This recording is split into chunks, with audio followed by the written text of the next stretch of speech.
This man that we're about to talk to right now was locked up in Beijing.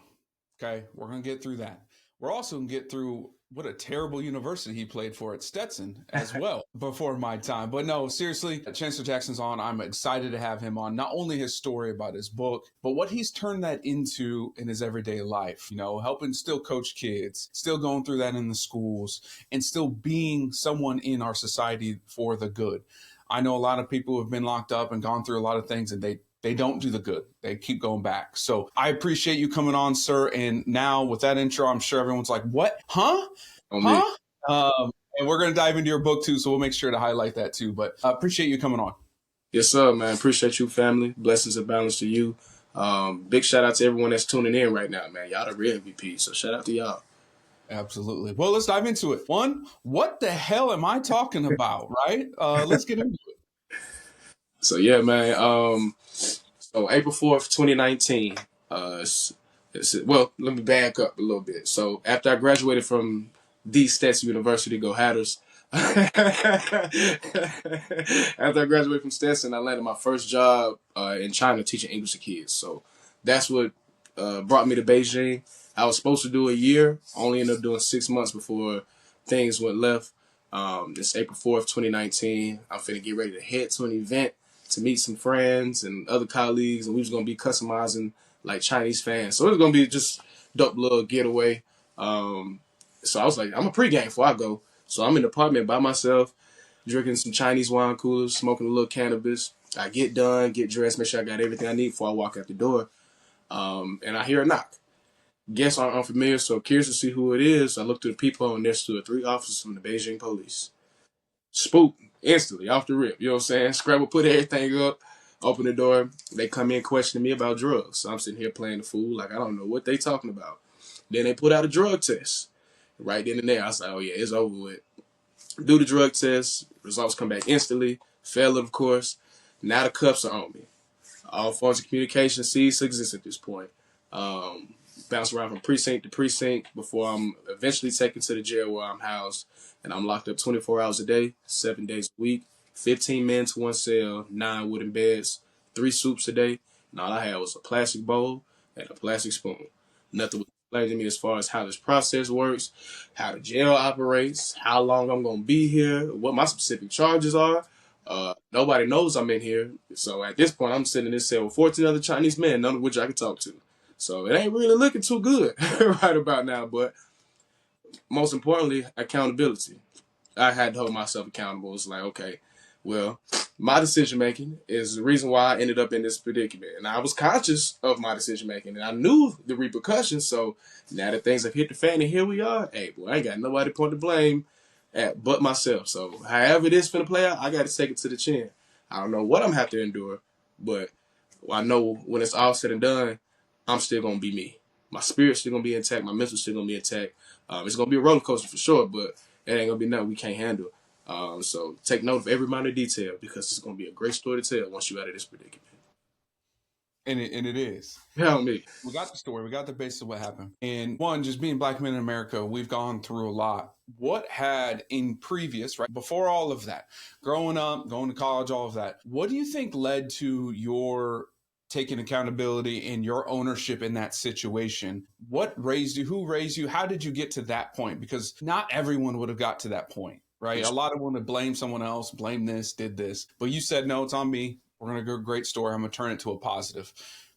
How the hell did you get to that Imagine previous? football, the beautiful game of football, definitely instilled all of that in me. I've always been a pretty good kid. I've been a good kid in my entire life. Natural born leader, honor roll student. You know what I'm saying? I never had no behavior issues in school like that for real, for real. So that's always been me. But once I started playing football, that just sharpened and fine tuned me even more because my end goal was to play college football when it was all said and done. I'm like, well, I can't play college ball, and I'm a bonehead outside this classroom, and you know what I'm saying, acting up in the streets. So I was like, nah, I got to do my due diligence on and off the field, and of course perform on the field. You know what I'm saying, so I can get to where it is that I'm trying to go. So it was really just my love and passion for the game that really just helped fine tune me even more. And then of course once you get to college, it's a whole different ball game then. You know what I'm saying? Ownership, accountability. it's preached and it's, you know what I'm saying, shoved down your throat when, you know what I'm saying, when you get to college. Yeah, I got to give a shout out to the game of football for sure.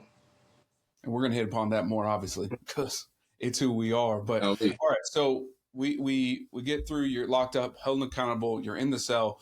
What next? What happened next? So the first 3 days, I was the only foreigner, only English speaker in the cell. So really, you know what I'm saying, I just had a full 72 hours to sit back and reflect on everything. You know what I'm saying? We often reflect about our day, the week, the month, maybe the year, you know what I'm saying, or our life, depending on how much time we have to sit there and reflect. But we gonna keep it a buck. How much time is that? What, 10 minutes, if that, you know what I'm saying, for real. So I had a full 72 hours to just sit there in solitude. I got plenty of people around me, but I can't communicate with them whatsoever. So it was like pretty much just being in solitude for 72 hours and just sit back and reflect on everything. So that was just reality check. It's like, damn, I got to get myself together because this ain't it. This ain't it. I don't wish this on nobody. We just got to move smarter, you know what I'm saying, and just be better. And of course, it's like, okay, once we get out of here, what's going to be the game plan? You know what I'm saying? Because the job is over with. This is that's going to be a wrap. But it's like, all right, you got somewhat experience with working in education. You over here teaching it in on the other side of the world. That's going to open up opportunities. So we just got to keep. I know this is going to be something we can get back into once we get back to the States. But I was just like, I definitely need to link up with certain people. I know once I get around them, I tell them about this story, we gonna come up with something. So, you know what I'm saying, monetize or do something with the experience. Because I'm like, I'm going through this for a reason. Of course, my decision making for sure, but it's like I feel like it's bigger than that. Like this is the purpose of me going through this. What is that purpose? I have no clue. Only time will tell for sure. But on day 4, I moved to a new cell. I'm amongst other English speakers. So now it's a shift in the story because, okay, misery loves company. We ain't alone no more. We got somebody we can communicate with. But we also learning how the process works. And ironically enough, everybody knows all their information to the fullest detail. When it came to me, I don't know what happened when you know, so I was the only one that got the short end of the stick because I don't know what's going on. And it's like, okay, we start piecing together the puzzle, but it's like, still, how long will I be here? I have no clue until one day they just finally called my name and come on. And I was immediately taken to my apartment to pack up the rest of my stuff and then deported from the country, all within like 4 hours of being released from the jail. Yeah, they got me up out of there. They said it's time for you to go real quick. Okay. All right, so you land back here. What's the next steps, and what's the timeline between when you landed to figuring out to write a book and get back on your feet? Yeah, so I got back mid-April 2019. So the school year is pretty much coming to an end. So I'm like, I might as well just wait till next school year. You know what I'm saying? To try to look for opportunities, work opportunities at least. Until then, man, I got to figure out how to get my money back because my money all the way in Beijing right now, sitting in the bank. So I got to figure out how to get that back. Uh, a lot of people didn't even know I was in China. So the select few that I did, you know what I'm saying, definitely linking up with them, surprising them, telling them what happened. You know what I'm saying, just sharing the story verbally with people at first. And then every time I'm telling the story to people, it's just like I got their undivided attention. It's like they're just blown away by what I'm presenting to them. So I'm like, okay, I got something on my hands. How can I share this with the masses? How can I put this out there? And it wasn't I was kicking into with one of my good partners, DeMarco Reddins. He was a traditionally published author before we graduated high school in 2014. So he was the one who was like, hey, bro, you ain't think about writing a book about the experience? I was like, boy, that's a good idea. I don't even know where to start, but that's a good idea. He took it even further. Took my phone, went to my notes section, left me a little outline. And I just started filling it in. And by doing that, I caught a feel for how I wanted to go about telling the story. So moved it to a Google Doc. Took me about 4 months to write it. And then just spent the next 6 months just getting it ready for publishing. So on April 4th, 2019, I was arrested in China. On April 4th, 2020, very next calendar year, I released the very first version of 14 Days in Beijing. I was ranked the #1 new bestseller in 3 different genres on my debut. I was still on pre-order when I was ranking, but you know what I'm saying, each day after that, it was just a different genre. I was #1 in a different genre. It was just a snowball effect after that. So with all the success 14 Days in Beijing had, that led to me writing more books, publishing more books. I published 2 books that I didn't even write. I helped, you know what I'm saying, I helped 2 other people publish their books. So we 6 books in now, 2 bestsellers, no, 4 bestsellers. Started my publishing company in 2021. And took that service, created the service of coaching people through the writing publishing process, because it just surprised me. It was just shocking to me just how many people had aspirations or lifelong dreams of becoming a published author or writing a book. You know what I'm saying? For me, it was just an idea I was given. I just stepped up to the plate and hit a home run on my first time at bat. You know what I'm saying? But I acquired a lot of game and a lot of wisdom and knowledge about self-publishing just through my own due diligence. Just wanted to learn more about the field. So I was like, okay, for sure. Let me see. I'm gonna work with any and everybody. If you're interested, for sure, I got nothing but game for you. But shout out to the 2 authors that actually saw the process and trusted the process all the way through. Anthony McKinney, his book went #1 in 2 different genres. His is titled "The Fatherless Child." It's about his experience getting molested before the age of 10 and how that affected him and shaped him into who he is today. And then the other author is Tanisha Sadler. At the time she wrote her book, she was 15 years old.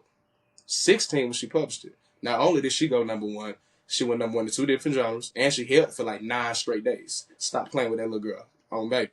So big shout out to them too. So that let me know right then and there. It's like, okay, but you know what you're doing. Like, you can coach people, you can get people to publish their books, but it seems it's a common theme right here. You said we produce bestsellers. You know what I'm saying? You done it for yourself. You also helped 2 other people do it on their first book. So it's like, hey, we got to keep our foot on this gas for sure, for sure. You know what I'm saying? Yeah. Most definitely. And so why isn't that the full time? Why still help kids? Why still coach then if, you're so dominant in this world? Why isn't that a bigger thing? Where are you But at? we still got to market it. We still got to push it. You know what I'm saying? Still got to push it out there. We ain't nowhere near where we want to be yet, but we still got a long way to go, for sure. But we're going to get there, most definitely. Most definitely, for sure. I'm actually in the works of creating a course, a 14-day course, and a 14-week course. You feel me? The 14-day course is pretty much self-sufficient. You can do it. You can publish your own book on your own. Now, you want me to be a little bit more hands-on with the process, then we got the 14-week course that'll be available as well. So, yeah, y'all be on the looks out for that, for sure. And from that point on, we're going to just continue to scale it and grow. Love it. Love it. All right. Day job. You got to have a day job, right? Yeah. What is it that you do every day now? Well, we're still working education. So, like I said, I was like, I knew I'm like, bro, I could apply I'm from Atlanta, Georgia. We got so many counties in the metro Atlanta area. So I was like, I could pick and choose whichever one I want to dabble in. You know what I'm saying? I got plenty of options.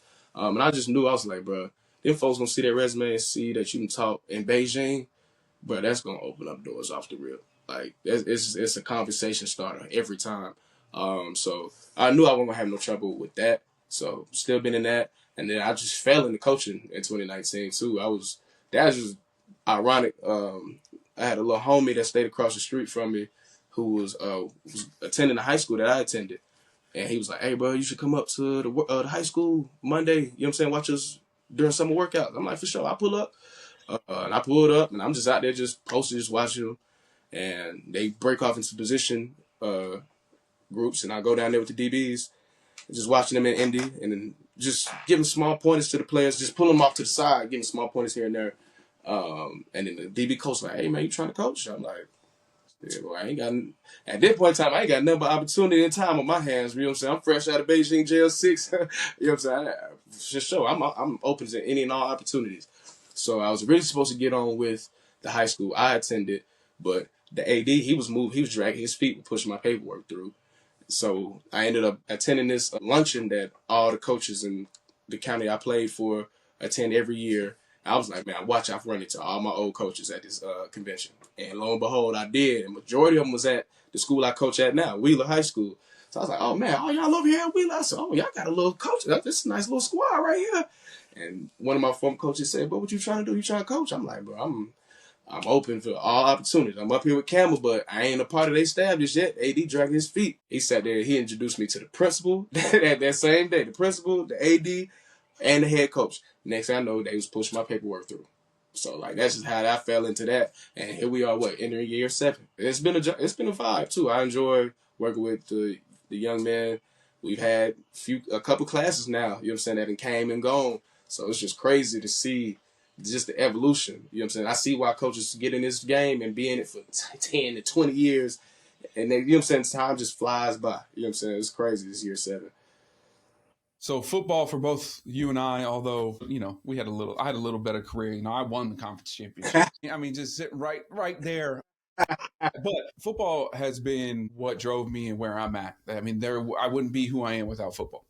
From a little kid on, my boys are starting tackle this year too. So like it's just in the blood. What can you say to those? Because I'll be releasing, this will come out July. In the first 2 weeks of June, I'm actually releasing another thing that specifically talks about football. Because I've been asked so many times, should my son play football because of the concussions and yada, yada, yada. And I really highlight and to say, first of all, every sport's dangerous. Soccer actually has more concussions than football. Right. Ours are just more violent. 2, what they'll learn from being a human from football, they will not get in band as much as they will football. Not to call it my band geeks. I love you. The games sound great. But like, truthfully, the lessons learned in life in football are bar none. What do you say to the parents maybe that ask you that, or if kids ask you that about specifically the concussion piece of football? For sure. I mean, it's just like, it's now football is re-evolutionizing. It isn't just straight bang, bang football no more. Flag football is growing like no other. You can play flag. You ain't got to worry about all that then. You know what I'm saying? It's really contactless. You just got to pull the flag. That's it. You still probably, you'll say rolled ankles, ACL. You'll still suffer, but you can suffer from that, like you said, in any sport. But if it's the concussions or just how violent the sport is, flag football is a great alternative. And I'm sure it's an Olympic sport by now if it isn't. You know what I'm saying? You'd be able to compete on national stages just playing flag football. So that's a whole alternative to you. So what else? What other excuse you got? That's what it'll be. What other excuse you got? You baby, just strap on this flag and keep it going for sure. What do you teach these kids that come in about in football grinding and having grit? You have to have it. We're not all blessed with the talent in the world, but it's always the hard workers. Facts. What is the thing that you're teaching these young kids about being able to grind and grit, both in the game and how that translates to outside the game? I mean, it's just boiled down how bad you want it, how bad you want to succeed at the sport. Honestly, what are your goals? What is your purpose of playing this sport? You just like to wear the jerseys on game day with the rest of the team and look cool, then for sure. That's, you know what I'm saying, whatever floats your boat. But this is something you really want to take serious because this cats in high school getting paid a lot of money nowadays. These boys made. You could be paid in high school. But if you're not taking this stuff serious now, I don't know what's the point. Honestly, you know what I'm saying? For sure. This thing could be as big as you want to make it, and go as far as you want to take it. And you got to work harder than everybody. You think you work hard? Nah, you ain't say nothing yet, but I guarantee we can find a cat out here right now that's really getting it and can show you how to really get it. So it's like, bro, you got to put everything you love into this sport. And the football guys will bless you. For sure. That's on and off the field.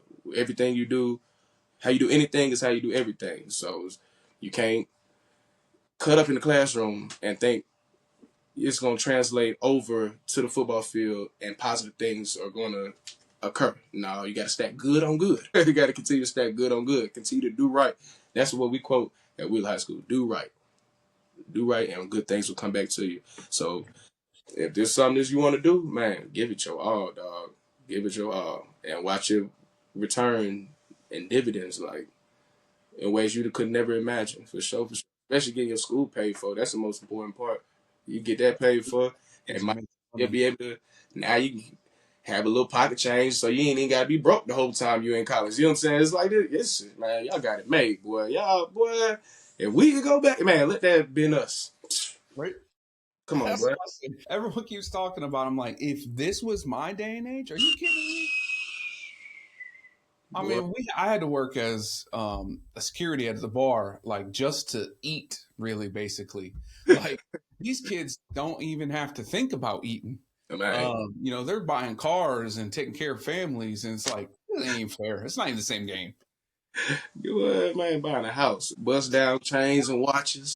Right. And let's talk about this, just because we are former athletes, in the end of your career, right? Whether it's high school, for us, it was college, luckily. Talk to me about what you went through after that last snap Yeah. and where you are mentally at, because I know I felt when I lost that last snap of ours, regardless that we won the championship or not, like you felt this emptiness. You don't have a team anymore. You don't have that where we're grinding and bleeding and beating up on each other literally day in and day out.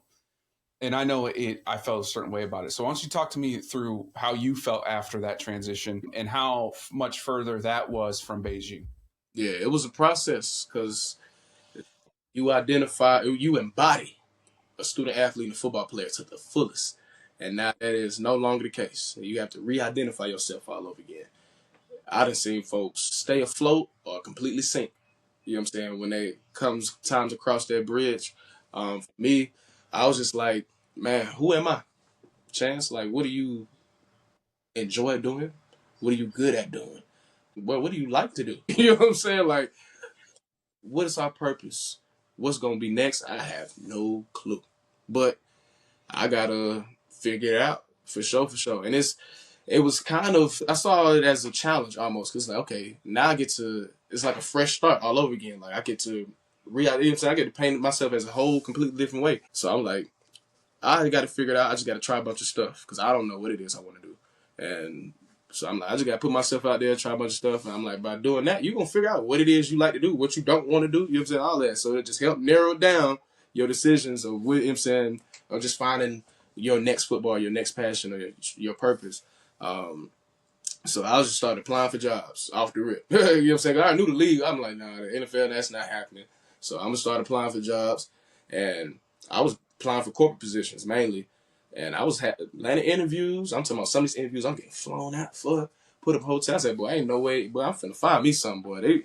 I'm finna find me a good paying job, too. No, that wasn't the case. That wasn't the case. It was like 8 months had passed. And I was like, bruh, I done moved back home. I'm like, bro, what is going on?